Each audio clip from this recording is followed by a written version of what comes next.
আজকে আমি tag question পুরোটা তোমাকে শেষ করে দিব, তোমরা একটু ক্লাসে মনোযোগী থাকবে, ঠিক আছে? যদি আমার এই ক্লাসটা দেখো তাহলে তোমাদের ট্যাগ কোশ্চেনে আর কোনো সমস্যা থাকবে না, ঠিক আছে? যাই হোক, ট্যাগ কোশ্চেন করতে গেলে অবশ্যই তোমাকে হ্যাঁ বোধক থেকে না বোধক করতে হবে, আর না বোধক থাকলে হ্যাঁ বোধক করতে হবে। প্রথম নম্বর রুলস আমি বলছি, বাক্যের শুরুতে যদি লেস অথবা লেটাস থাকে তাহলে আমরা অ্যান্সার লিখবো শ্যাল উই, আর সবার শেষে কিন্তু প্রশ্নবোধক দিতে হবে, আমি কিন্তু দেই না এখানে। তাহলে লেস অথবা লেটাস থাকলে হবে শ্যাল উই, ঠিক আছে? সবাই কি বুঝতে পারছো? আচ্ছা, নাম্বার 2 রুলস, লেটার পর যদি মি অথবা হার অথবা দেম অথবা হিম থাকে, মানে লেটাস বাদে, তাহলে আমরা অবশ্যই উত্তর লিখবো কি উইল ইউ। 2 নম্বর রুলস বুঝতে পারছো সবাই? আচ্ছা, নাম্বার 3, মূল ভাব যুক্ত ইম্পারেটিভ সেন্টেন্স যখন থাকবে এবং হাবোধক হলে অবশ্যই আমরা অ্যান্সার লিখবো অন ইউ। মূল ভাব যুক্ত ইম্পারেটিভ সেন্টেন্স বলতে কি বোঝাচ্ছে? অর্থাৎ যে বাক্যে কর্তা থাকবে না, উত্তর থাকবে। কর্তা কি হতে পারে? যে কোনো নাউন অথবা প্রোনাউন, নাম এবং নামের পরিবর্তে যা ব্যবহৃত হয় ওই শব্দগুলো না থাকলে বুঝবে ইম্পারেটিভ সেন্টেন্স। আর সেটা যদি হাবোধক হয় তাহলে আমরা অন ইউ লিখবো।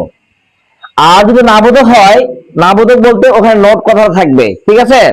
তাহলে আমরা উত্তর লিখবো উইল ইউ। আচ্ছা, এরপরে পরের রুলস আসো, বাক্যে কর্তা যদি হয় সামথিং, এভরিথিং, এনিথিং, এটা হাবোধক অর্থ প্রকাশ পায়, তাহলে অবশ্যই আমরা ভার্বের পরে নোট বসাবো, আর সাবজেক্ট হবে ইট। সাবজেক্ট কি হবে? ইট।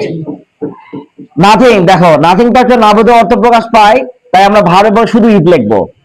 আর এই তিনটা হচ্ছে হাবোধক অর্থ প্রকাশ পায়, তাই ভার্বের পরে নোট বসার পরে ইট লিখতে হবে। এরপর আসো, এভরিবডি, সামবডি, এনিবডি, এভরিওয়ান এবং সামওয়ান যদি থাকে বাক্যকর্তা, অবশ্যই তোমাকে মনে রাখতে হবে ট্যাগ কোশ্চেন সাবজেক্ট হবে দে। ট্যাগ কোশ্চেন সাবজেক্ট হবে দে। আর অবশ্যই ভার্বের পর তোমাকে নোট বসাতে হবে, ঠিক আছে? এখানে আমি কিছু রুলস দিয়েছি। যদি everybody, somebody, anybody, everyone, someone এরপরে যদি মূল ভাবে শেষে এস অর এস থাকে তাহলে সাহায্য ভাব কি নিবা? ডু। যদি ডি অর ইডি থাকে কি নিবা? ডিড। যদি ইজ থাকে কি লিখবা? আর। যদি ওয়াজ থাকে ওয়্যার। আর যদি হ্যাজ থাকে হ্যাভ হবে। Clear message? পরে আসো, বস্তুবাচক একটি বুঝালে সিঙ্গুলার, যেমন দেখো দি বয়, দি বয় তো হবে না, এটা তো নাউন বুঝাচ্ছে, বয় ভালো, এটা হচ্ছে ব্যক্তিবাচক।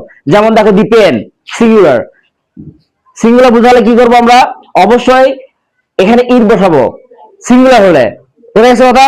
তাহলে দেখো ভারের পরে নোট বসাবো, অবশ্যই ইট বসাবো।